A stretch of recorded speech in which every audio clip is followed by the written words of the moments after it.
Don't you agree? I might not have put it as eloquently as you, Hanush, but I've been driven out of my own castle, so I'm hardly going to disagree. Indeed. But Birkstein is yours for as long as you need it. There's room enough for your men and you here at Rattay, and I'm sure my ward won't have any objection to me lending you his castle. I'd be honoured. Perkstein is at your disposal as long as you wish, Your Grace.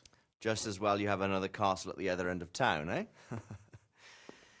At any rate, I'm beholden to you, Sir Hans, and to you, Sir Hanush. I don't like to speak ill of your people, Sir Radzik, but, well, there's no love lost between the townsfolk and the refugees. There's been talk of criminality. Well, they'll have to get used to it until the situation's resolved. But when will it be resolved? And what on God's earth is this war even about? I won't lie, sir. I don't understand it. You aren't alone, Father.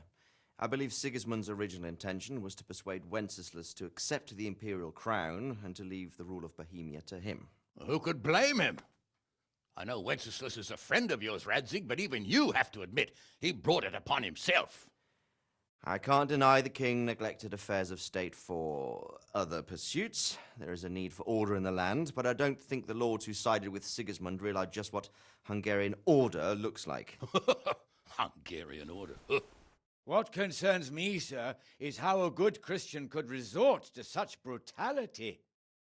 To give him his due, I don't think he expected the lords of this country to stand behind the king. But thanks to him, we're tearing ourselves apart, and now he has to get things under control. But why in God's name does he have to use those barbarians? Money is the root of all evil, young sir. Wars are costly, and this one has dragged on for a year. Sigismund ran out of coin for knights, so he recruited those whore sons that settled in Hungary. The less he pays, the more they make up for it with plunder. That's why he attacked us. He was after our silver. What are you doing? You've no business here. Clear off. Wait, it's Henry. Henry, who disappeared after I clearly ordered him to remain at Taunberg. I'm sorry, sir, but I had to bury my parents. Had to? Do you think you were the only man who lost someone there? But the others listened to their lord. And it wasn't just your own life you nearly threw away. So Robard and his men risked theirs to save you. I'm sorry, but I had to. Oh, there you go. When you have to, Radzig. Your father was a remarkable man, and your mother, she was remarkable too. They deserved a Christian burial. Did you manage that at least? No. I was attacked by thieves. I wouldn't be here now if it wasn't for that girl. Girl? The miller's daughter, Teresa. The miller's daughter saved you from the footpads? Well, there's a tale to tell your children. I owe her my life. She distracted them and then brought me to Rattay. But without Sir Robard, we'd both be dead. Oh, that's what I call a good woman. Hang on to that one, lad.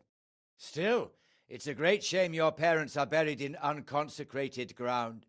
That means purgatory for them. Be quiet, friar. I didn't invite you here to eat me out of house and home and deliver a sermon while you were doing it. If you're so concerned, Father, maybe you should save the innocent souls of these fine Christians yourself. Go to Skalitz and consecrate their graves. I assure you, if you're killed by bandits, your soul will soar straight to heaven, as long as someone buries you in consecrated ground first. If there's anything left to bury, that plump carcass of yours would be quite a feast for the wolves and the crows.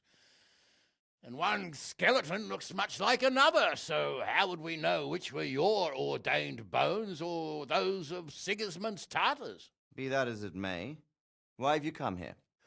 I must get your sword back. Sword? My sword hangs here at my side. No, the sword my father forged for you. One of those thieves stole it from me.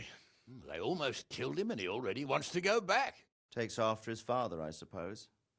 Lad, I've lost a castle, a village, silver mines, and a good half of my subjects. Why would I miss one sword? Because it's the last one my father forged, and I promised him I'd deliver it to you. I understand. I'd feel the same way. But prudence is the better part of valor, and a dead man keeps no promises. Aye. The woman had to save his fat from the fire, and now he wants revenge. What kind of fool are you, boy? He's no fool. Henry, you have courage, but you need training, arms, a horse. Or do you mean to beat this thief at dice? No, sir. Please, take me into your service and give me the chance to learn these things. The gall of him. Fled from the enemy, disobeyed your orders, duped Sir Divish, lost your sword, put Sir Robard in danger with his actions, and now he wants a promotion. Sir Capon's right. What you say is certainly true, except for fleeing the enemy. You would have run as well, believe me. Henry's earned some punishment, but how do you punish someone who's already lost everything?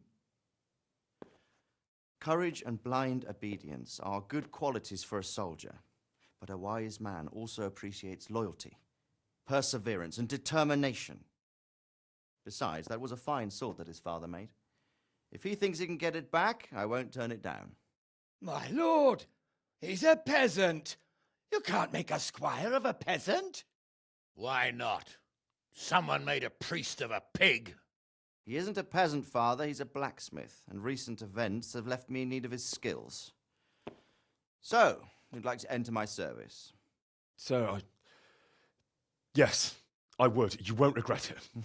Oh, I probably will. I'm doing this for your father, lad. Don't it disappoint me.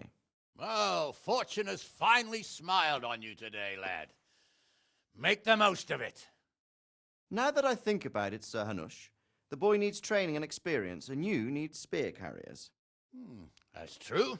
The bailiff is always complaining about your people making trouble in the camp. Maybe one of their own among the guard might help. It might.